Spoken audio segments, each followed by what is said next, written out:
সেই দিন আর বেশি দূরে নয়, যেদিন আমার মৃত্যুর খবরটা ভেসে আসবে মসজিদের মাইকে, আর আমার নিথর দেহটা দেখে মানুষ আফসোস করে বলবে, কালকেও দেখেছিলাম এই মানুষটাকে মুচকি হেসে কথা বলতে, তবে আজ হঠাৎ এমন হলো কেন? মানুষটা বড্ড ভালো ছিল। কারো কারো হয়তোবা চোখের কোণে অশ্রু জমবে, আবার কারো কারো চোখ থেকে হয়তোবা 2 ফোঁটা জলও গড়িয়ে পড়বে। আবার অনেকেই খুশি হয়ে বলবে, যাক, ভালোই হলো, আপদটা বিদায় হয়েছে। বেঁচে থাকতে কি কম জ্বালিয়েছিল?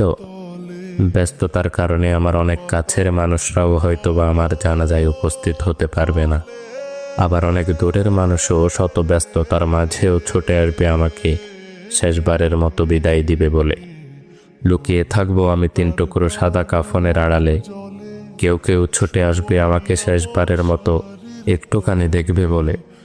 আবার কেউ কেউ আমার মৃত্যুর সংবাদ শুনে দোয়া পড়াটাও প্রয়োজন বোধ মনে করবে না।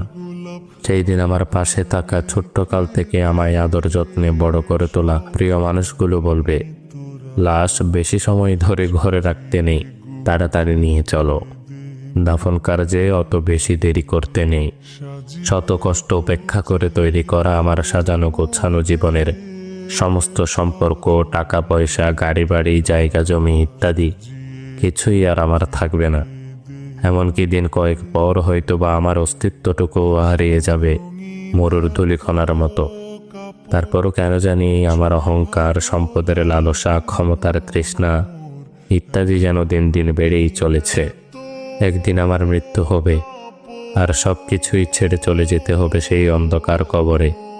এই কথা যেন জেনে বুঝেই ভুলে বসে থাকি এই মিথ্যে দুনিয়ার মিথ্যে মায়ার চাদরে নিজেকে জড়িয়ে রেখে। ভালো লাগে না মোর সাদা কাপড়, সাদা কাপড়, সাদা কাপড়।